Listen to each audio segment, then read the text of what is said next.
Ayan, hi sa inyo guys. Ito, bumili ako ng manok. So ayan, itong parte na to is, ito yung hita ng manok. So susubukan natin gayahin yung Chicken Joy ni Diwata. Simulan natin to.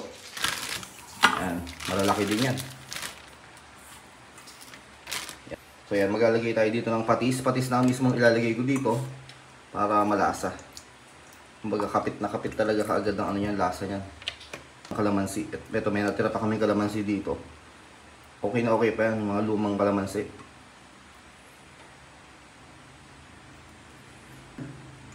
Mamaya ako naluluto yan kasi naka-intermittent ako ngayon. Para pag niluto at kinain, malutong pa din. Nababad muna natin na ano yan. So, kalamansi. At patis. Iyaan muna natin lumasa.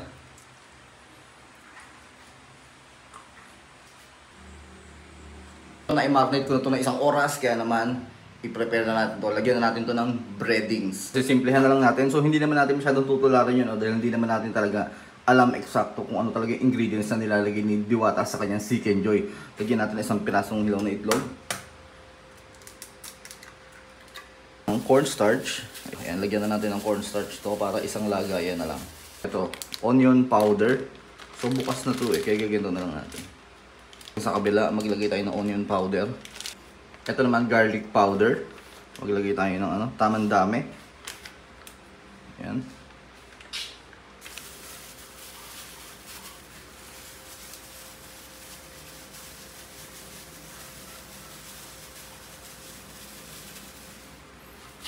Ayan, gusto ko kasi pa nagprito, talagang maraming ingredients.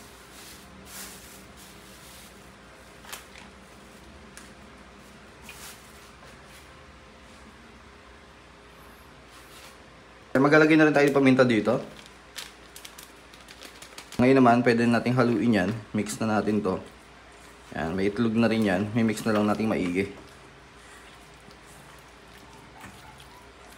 Okay, ganyan lang kasimple yan, Para mas makapal, lalagay natin yan dyan. Natin itong isa para sabay nating maiprito. Ganyan. Lagay muna natin to dito ulit. Diba? Pwede rin ganyan. Napakalasa naman Hindi na tayo naglagay ng asin. Kasi yung marinate naman natin, maano na yon, maalat na. Ayaw naman natin ng super maalat. Ayan. Tara, pirito na tayo. May mantika. Pagkasyahin na natin yung dalawa. Mukbang na naman yan, boy! Kaya kung napapansin nyo yung gilid, medyo brown na siya. So, subukan natin baliktarin.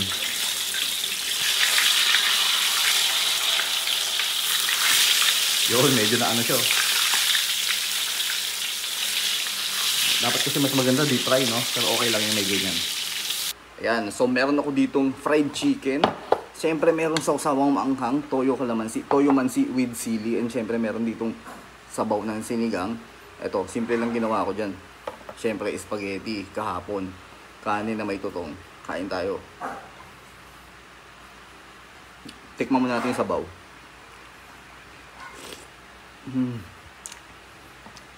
Grabe, ang sarap isabaw sa kanin.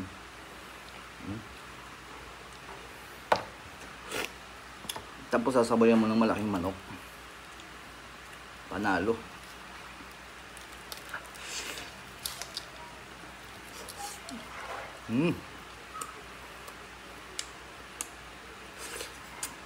Oh, grabe. Puro sili.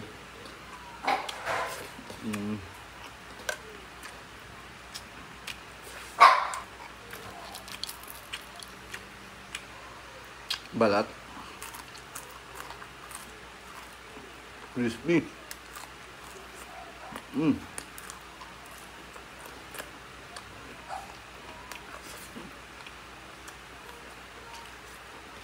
Sarap ang i-partner ng prito sa may mga sabaw. Tulad ng sinigang, ganyan. Super flavorful ng nilagay kong breadings. Pero hindi naman maalat.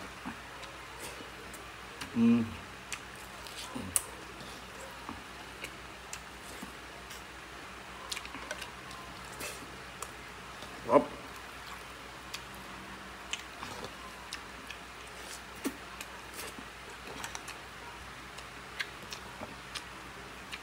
Siling green.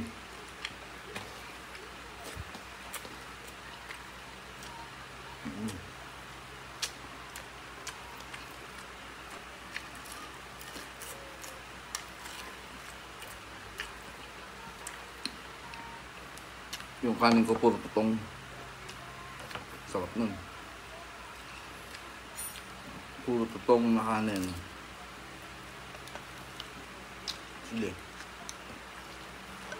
Oh, ang hang. Parang gusto ko siyang durugin sa toyo. Sarap.